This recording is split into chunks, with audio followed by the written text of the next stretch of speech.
Hello प्यारे भाइयों दोस्तों, आप सभी को राम राम, राधे राधे। सभी बच्चे, हमारे विद्यार्थी भाई दोस्त सभी का एसडी करियर यूट्यूब चैनल पर बहुत बहुत स्वागत, बहुत बहुत अभिनंदन। प्यारे बच्चों, आज आप सभी के लिए बहुत अच्छी खुशखबरी। दिल्ली पुलिस जिसका आप इंतजार कर रहे थे, नोटिफिकेशन आ गया है। और नोटिफिकेशन में आपको क्या क्या एज लिमिट्स दी गई है, कैसे आपको फॉर्म फिल करना है, कितनी वैकेंसीज हैं, पूरा डाटा आपको दिया गया है। हर भर्ती, जब कोई भी भर्ती होती है, उस भर्ती में सबसे पहले नोटिफिकेशन आता है और उस नोटिफिकेशन में पूरी जानकारी दी होती है कि कितनी हमारी वैकेंसीज रहेंगी, क्या हमारा प्रोसीजर रहेगा, क्या सिलेबस रहेगा।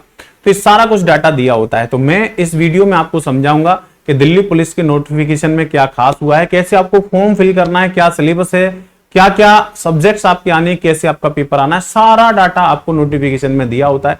तो आज नोटिफिकेशन आ गया है। ये सभी बच्चों के लिए बहुत खुशखबरी है जो दिल्ली पुलिस की तैयारी कर रहे हैं और दिसंबर में आपका एग्जाम है। ठीक है प्यारे बच्चों, तो चलो मैं आपको समझाता हूं, ध्यान से समझना। सभी बच्चे, हमारे सभी भाई दोस्त ध्यान से समझेंगे चीजों को आराम से। चलो बेटा, तो देखिए ये आपका नोटिफिकेशंस का पहला पेज है। नोटिफिकेशन के पहले पेज में नोटिस दिया गया है और आपको यहां पर डेट्स मेंशन की गई है कि कौन कौन से जो है किस तारीख को लास्ट डेट रहेगी फॉर्म फिल करने की। और किसकी, देखो कांस्टेबल, ये आपका बेटा कांस्टेबल पर जो दिल्ली पुलिस में कांस्टेबल की वैकेंसीज हैं, मेल और फीमेल दोनों इसमें अप्लाई कर सकते हैं, दिल्ली पुलिस एग्जामिनेशन 2023। तो यहां पर देखिए dates for submission of online application. तो सबसे ज्यादा बच्चों से गलती होती है बेटा, इस मिस्टेक से आपको बचना है। सबसे ज्यादा बच्चे करते हैं जो किसी भी एग्जाम की लास्ट डेट है उसका इंतजार कि कब वो डेट आए और कब हम फॉर्म भरें। बेटा ऐसा ध्यान रखना है आपको या तो स्टार्टिंग में ही कोई फॉर्म भर देना चाहिए या बीच में आपको भर देना चाहिए। लास्ट डेट का इंतजार नहीं करना चाहिए। हम क्या सोचते हैं, हमारी मेंटलिटी क्या होती है कि ठीक है अभी बहुत दिन है, बहुत दिन में वो कम होते चले जाते हैं और लास्ट में ऐसा होता है कि बिल्कुल लास्ट डेट आ जाती है और आपको पता भी नहीं चलता कि लास्ट डेट आ गई है। तो फॉर्म सबमिशन की लास्ट डेट का इंतजार न करके जल्दी से जल्दी बेटा फॉर्म फिल करें। तो यहां पर देखिए बेटा लास्ट डेट जो है, टाइम है रिसिप्ट ऑनलाइन एप्लीकेशन का, वो 30 नवंबर है। और 1 तारीख से 30 पूरे सितंबर के महीने में, 1 से लेके मतलब आज से 30 तक आप लगातार फॉर्म फिल कर सकते हो और 30 इसकी लास्ट डेट है। उसके अलावा फी पेमेंट की भी लास्ट डेट 30 है। इसमें भी कोई यहां पर डिफरेंस नहीं है। हमारे क्या है कि पहले जो नोटिफिकेशन आते थे उनमें जो रजिस्ट्रेशन की लास्ट डेट होती थी उससे फी सबमिशन की डेट में थोड़ा डिफरेंस रहता था 2-4 दिन का, लेकिन अब वो खत्म कर दिया है। तो बेटा वो ध्यान रखना, क्योंकि हमें आदत पड़ जाती है किसी चीज की तो हमारे दिमाग में वो सेव हो जाता है। तो ध्यान रखना यहां पर अब जो है जो नोटिफिकेशंस आ रहे हैं लेटेस्ट, उनमें इनमें कोई डेटों में डिफरेंस नहीं दिया है। लास्ट डेट फी सबमिशन की भी वही है और लास्ट डेट जो है आपके रजिस्ट्रेशन की भी वही है। उसके अलावा करेक्शन के लिए आपको टाइम दिया जाता है। इनकेस आप फॉर्म फिल करने में कोई गलती कर देते हो तो करेक्शन के लिए भी आपको टाइम दिया जाता है और ये आपकी डेट रहेगी 3 अक्टूबर से 4 अक्टूबर तक, आप इसमें करेक्शन भी कर सकते हो। उसके अलावा इन्होंने जो कंप्यूटर बेस्ड एग्जामिनेशन का उसका शेड्यूल का डेट भी इसमें मेंशन कर दिया। आपका पेपर दिसंबर 2023 में होगा। ये पहले से भी एसएससी के कैलेंडर में मेंशन है, तो ये आपको पता ही होगा कि दिसंबर 2023 में आपका एग्जाम होना है। ठीक है बच्चों, तो पहले पेज पर ये इंपोर्टेंट है। उसके अलावा देखो दूसरे पेज पर पूरा डाटा दिया गया है, कहां पर कितनी कितनी वैकेंसी है, नंबर ऑफ वैकेंसीज और पे स्केल आपको दिया गया है। तो देखिए आपको देख रहे होंगे ये पेंट पे स्केल का है। ये वाला जो पॉइंट है ये पे स्केल का है, जिसमें 21,700 से लेकर 69,100 रुपए तक आपका वेतन रहेगा। वैकेंसी की डिटेल आपको दी गई है। तो इसमें देखो नेम ऑफ पोस्ट, सबसे पहले बेटा कांस्टेबल मेल कैंडिडेट्स की जो वैकेंसीज हैं, कैटेगरी वाइज सारी वैकेंसीज यहां पर मेंशन की गई हैं। कैटेगरी वाइज आपकी कौन सी कैटेगरी है आप वो चीज यहां पर देख लेना बेटा। तो यहां पर जैसे मेल कैंडिडेटों के लिए जनरल में वैकेंसी है 2,748, ईडब्ल्यूएस में वैकेंसी है 488, ओबीसी में वैकेंसी है 258, एससी में वैकेंसी है 717, एसटी में 242 और टोटल वैकेंसी है 4,453। मतलब ये जो 4,453 वैकेंसी है ये मेल कैंडिडेट्स के लिए है, जिन पर चाहे कुछ भी ना हो, केवल वो स्टूडेंट इसमें अप्लाई कर रहे हैं और केवल जो है पुरुष हैं, मेल कैंडिडेट हैं, उनके लिए वैकेंसी है 4,453। अब इसके बाद अलग अलग देखो, अगर आप एक्स यहां पर constable ex male ex service man है आप, तो उसकी वैकेंसी भी अलग मेंशन की गई है। अगर कोई स्टूडेंट पहले से जॉब करके उसने जॉब वो खत्म कर ली है, जो एक्स सर्विस मैन होते हैं वो किसी एक जॉब से रिटायरमेंट लेके तब जो है इस फॉर्म को फिल करते हैं, तो उनके लिए वैकेंसी रहेंगी 266। उसके अलावा कांस्टेबल के ये भी एक्स सर्विसमैन के लिए 152, 27, 14, 107 और 37 337 वैकेंसी। और ये फीमेल कैंडिडेट्स, जो फीमेल कैंडिडेट्स हैं उनके लिए वैकेंसी देखिए, जनरल में 1502 है और ईडब्ल्यूएस में 268 है, ओबीसी की 142 है, एससी की 429 है, एसटी की 150 और 2,491। 2491 आपकी ये वैकेंसी है फीमेल कैंडिडेट्स के लिए।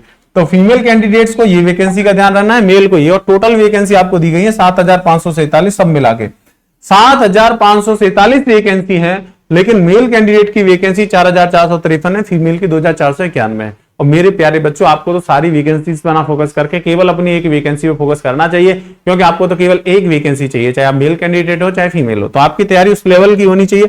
उसके अलावा यहाँ रिलैक्सेशन दिया सेकंड पेज में, इससे कोई ज्यादा मतलब हमारा है नहीं। उसके बाद देखिए बेटा, ये तीसरा पेज नोटिफिकेशन के थर्ड पेज में एज रिलैक्सेशन और उसके बारे में दिया गया कि आपकी क्या क्या क्वालिफिकेशन होनी चाहिए।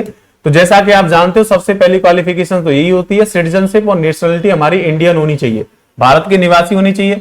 18 से 25 साल के कैंडिडेट इसमें अप्लाई कर सकते हैं और 1 जुलाई 2023 को उनकी उम्र मानी जाएगी। 18 साल 25 साल 1 जुलाई 2023 को होनी चाहिए। उसके लिए देखो डेट का क्राइटेरिया भी दिया है उसने कि ये जो है 2 जुलाई 1998 से पहले वाले बच्चे इसको नहीं फिल कर सकते हैं, 1998 के बाद वाले फिल कर सकते हैं, और 1 जुलाई 2005 ये इससे जो है बाद का स्टूडेंट नहीं होना चाहिए और इससे पहले का नहीं होना चाहिए, इससे पहले का नहीं होना चाहिए। इन दोनों डेटों के बीच में जिस स्टूडेंट की डेट ऑफ बर्थ आ रही होगी वो इस फॉर्म को फिल कर सकते हैं। ठीक है बच्चों, तो देख लेना आपकी डेट ऑफ बर्थ क्या है, इन दोनों डेट ऑफ बर्थ के बीच में आनी चाहिए। कैटेगरी वाइज यहां पर एज रिलैक्सेशन दिया गया है, कहां पर कितना कितना है। तो देखो SC ST वाले कैंडिडेटों के लिए 5 साल का एज रिलैक्सेशन है, ओबीसी वाले कैंडिडेट्स के लिए 3 इयर्स का एज रिलैक्सेशन है। जो स्पोर्ट पर्सन है, और बेटा ध्यान रखना स्टेट लेवल, नेशनल लेवल और केवल इंटरनेशनल लेवल के, तो उनके लिए 5 साल का, और यहां पर देखिए 10 साल का ये एज रिलैक्सेशन है।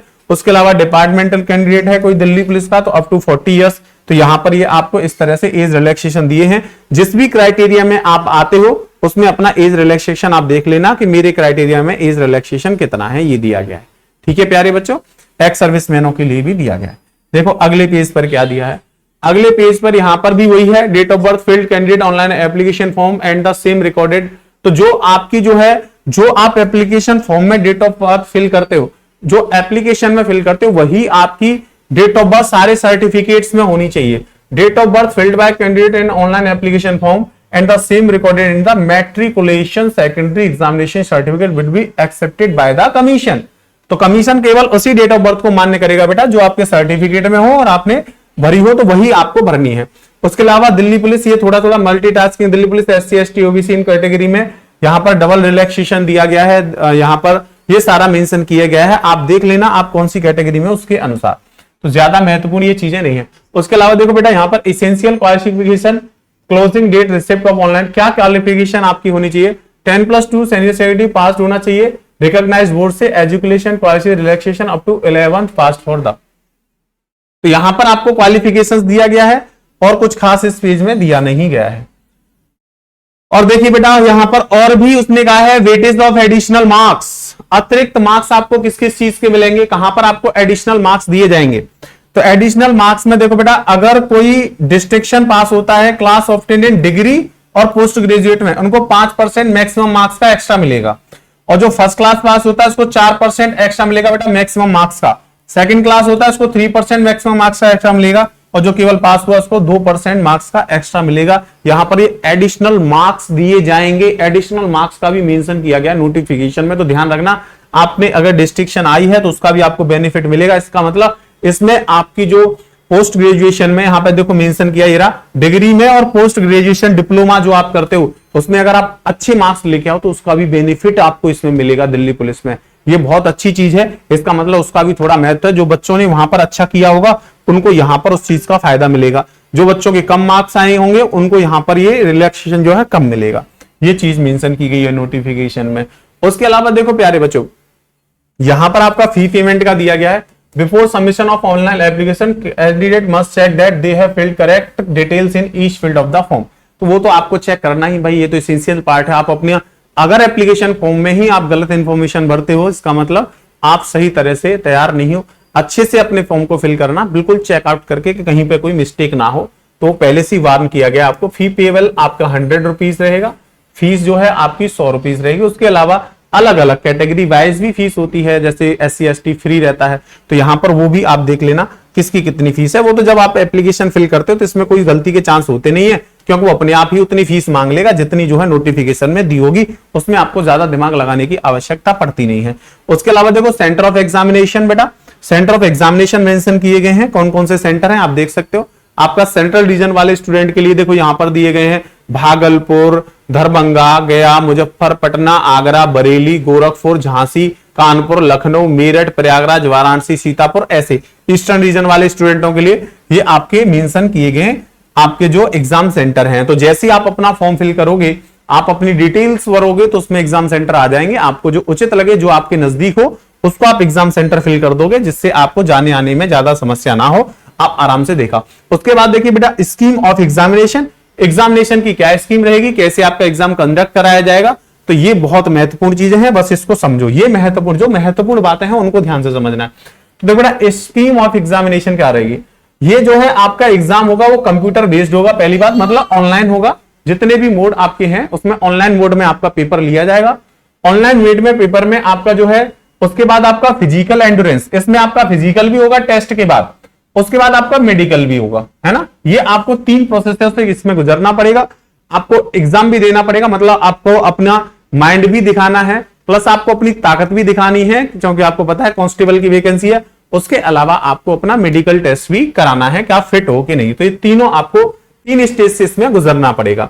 उसके बाद मार्क्स जो स्कोर किए जाएंगे कैंडिडेट के, वो आपका रिजल्ट जो है अनाउंस कर दिया जाता है। यहां पर किया मल्टीपल शिफ्ट होंगी और मल्टीपल शिफ्ट में आपका पेपर जो है कंडक्ट कराया जाएगा।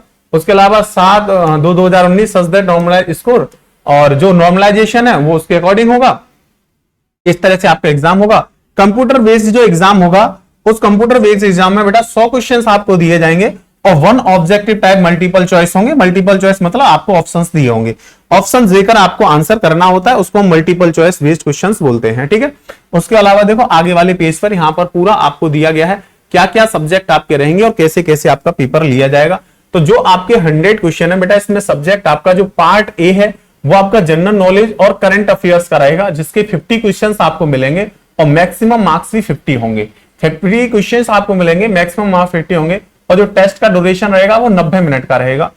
और पार्ट बी में आपका रीजनिंग रहेगा, जिसमें 25 क्वेश्चन रहेंगे और 25 ही नंबर मिलेंगे, मतलब एक क्वेश्चन 1 नंबर का हो गया आपका। सीधी सीधी बात है भाई, जितने क्वेश्चन है उतना ही नंबर है, तो एक क्वेश्चन 1 नंबर का हो गया। और न्यूमेरिकल एबिलिटी जो है इसके 15, न्यूमेरिकल एबिलिटी मतलब मैथ्स के जो है आपके 15 क्वेश्चंस रहेंगे और इसमें 15 ही आपको नंबर मिलेंगे। और कंप्यूटर का जो है फंडामेंटल रहेगा, एमएस एक्सेल रहेगा, एमएस वर्ड रहेगा, कम्युनिकेशन रहेगा, इंटरनेट रहेगा, www और वेब ब्राउजर्स।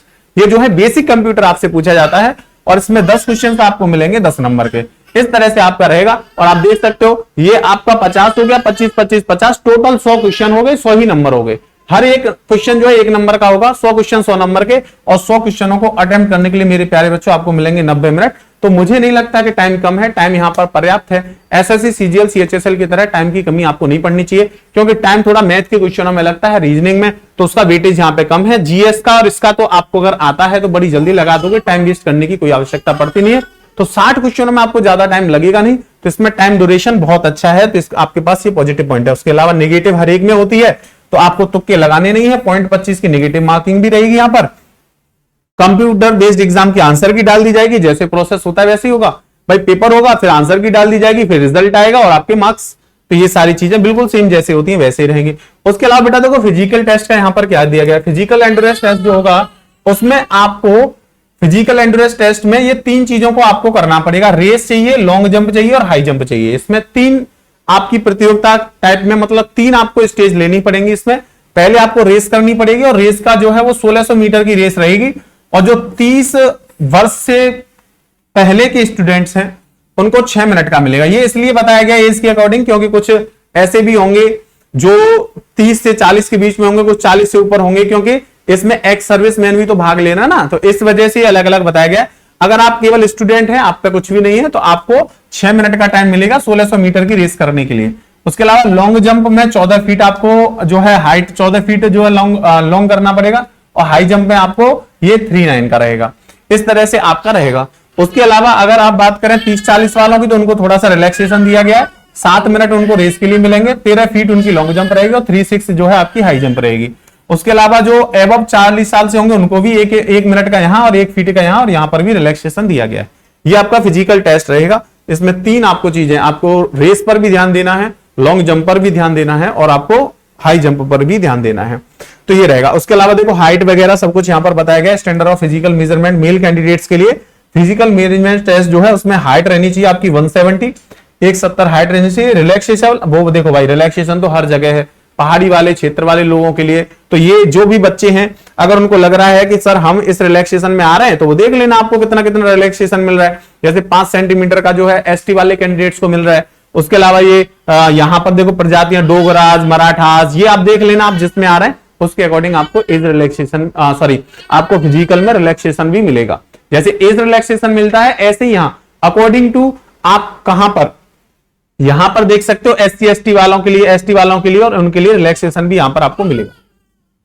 बाकी जो स्टैंडर्ड है वो जो मैंने बताया ही रहेगा। ये फीमेल कैंडिडेट्स के लिए फिजिकल टेस्ट है, ये आपका देख सकते हैं। देखो फीमेल कैंडिडेट्स के लिए जो है फिजिकल टेस्ट क्या क्या रहेगा, तीनों ही स्टेज होंगी सेम। 1600 मीटर की रेस होगी, लॉन्ग जंप भी होगी, हाई भी होगी। लेकिन यहां पर 30 साल तक के जो स्टूडेंट्स होंगे उनको 8 मिनट का टाइम मिलेगा 1600 मीटर रेस के लिए। 10 फीट लॉन्ग जंप होगी और 3 जो है हाई जंप होगी। उसके अलावा 30 से 40 वालों के लिए 9 मिनट मिलेंगे रेस के लिए, 9 फीट होगी और 2 और 2 9 होगा। और एबव 40 ये 10 मिनट और 8 फीट और 2 6। इस तरह से ये फिजिकल टेस्ट होगा आपका। पीईटी 3 स्टेज में होगा और उसके अलावा ये आपका रहेगा। फिर उसके बाद रिलैक्सेशन हाइट टेस्ट, वहां पर जो भी होता है वो आप देख लेना कहां पर कहां आप कौन सी, अगर आपके पास कोई स्पेशल सर्टिफिकेट या कोई स्पेशल चीज है तो उससे रिलैक्सेशन भी मिलता है हर जगह। तो उसके अलावा देखो बेटा मेडिकल स्टैंडर्ड, तो मेडिकल आप जो है हमारा मेडिकल टेस्ट भी लिया जाता है इसमें, मैंने बताया अभी आपको। तो मेडिकल में यहां पर कुछ चीजें मेंशन की गई हैं वो मैं हाईलाइट करके बता देता हूं, बाकी तो बहुत है, आप अपने अनुसार इसको स्टडी कर सकते हो। टैटूज के लिए यहां पर इस बार दिया गया है कि tattoo various parts of the body are permission, मतलब टैटूज की परमिशन दी गई है। लेकिन ऐसा नहीं है कहीं भी बॉडी पार्ट पर हो या कुछ ऐसे जो है पूरी छूट नहीं दी गई है। क्या क्या दिया गया है, कौन कौन से टैटूज जो है परमिसेबल रहेंगे वो यहां पर मेंशन किया गया है।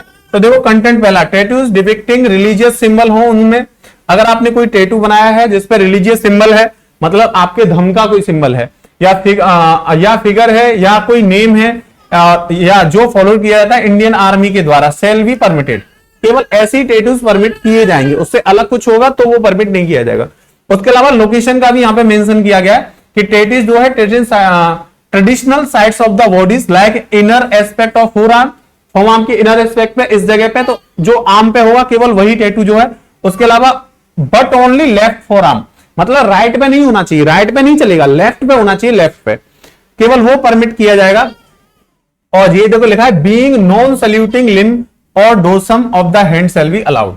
तो केवल इतने टैटूज जो है अलाउड होंगे जो आपके लेफ्ट हैंड पे हो और जो है सल्यूट में नहीं आने चाहिए। ये सारी चीजें यहां पर है। साइज जो है वो भी यहां पर मेंशन किया है कि बस इतने साइज का होना चाहिए, इससे बड़ा नहीं होना चाहिए। और वैसे तो टैटूज हो ना तो ज्यादा बढ़िया है, उसका चक्कर ही नहीं पड़ेगा, लेकिन हो तो आप इस चीज को देख लेना जरा एक बार ध्यान से, ठीक है। ये रहेगा प्यारे बच्चों। उसके अलावा देखो आपका यहाँ पर डिटेल्स आपको क्या क्या चाहिए वो दिया गया है। आपका आधार कार्ड, ये तो हम जानते हैं भाई, सारे ID proof, Aadhaar card, voter ID, driving licence, PAN card, passport, ये जो भी पासपोर्ट और ID card issued by university, ये सारे आपके पास होने चाहिए।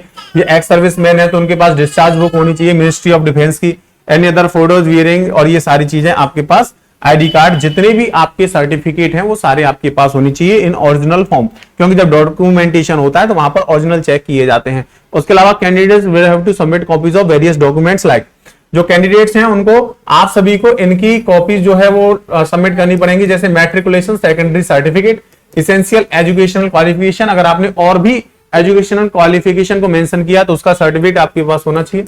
और ये सारी चीजें हैं यहाँ पर देखो आप पढ़ सकते हो, driving licence, caste category certificate, अगर आप किसी कास्ट से बिलोंग